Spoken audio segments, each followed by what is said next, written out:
मुंबईतल्या मालाड रेल्वे स्टेशनवरील प्राध्यापक हत्या प्रकरणात आरोपीला 30 तारखेपर्यंत पोलीस कोठडी। सीसीटीव्ही फुटेजमध्ये आरोपीच्या हातात काहीच दिसत नाहीये। आरोपीचे वकील जयवंत पाटील यांचा कोर्टात युक्तिवाद। कल्याण डोंबिवली पालिकेत आम्ही विरोधी बाकांवर बसू, आमदार वरुण सरदेसाईंचं वक्तव्य।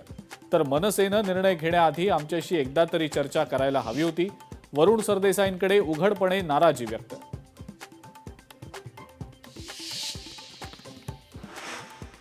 इम्तियाज जलील यांच्या वक्तव्यावरनं टीकेची झोड।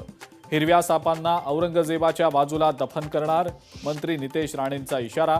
तर तुमच्या 7 पिढ्या जरी खाली आल्या तरी महाराष्ट्राला हिरवा करू शकत नाहीत, माजी खासदार नवनीत राणा आक्रमक।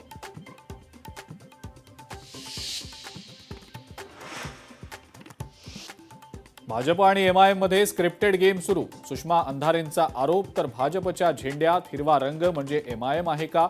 सुषमा अंधारेंचा भाजपला सवाल।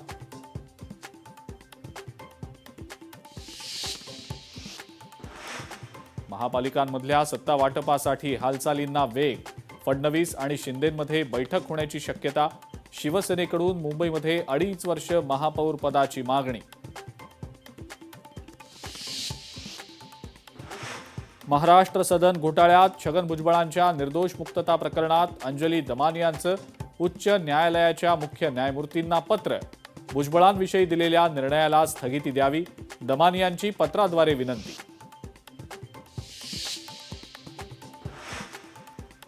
अभिनेते धर्मेंद्र यांना मरणोत्तर पद्मभूषण पुरस्कार।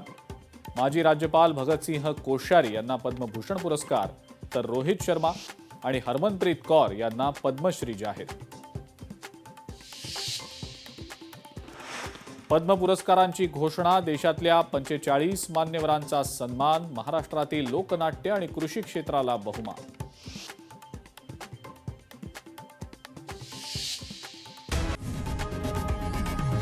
लोकशाही मराठी ऐका, पहा, जागरूक रहा।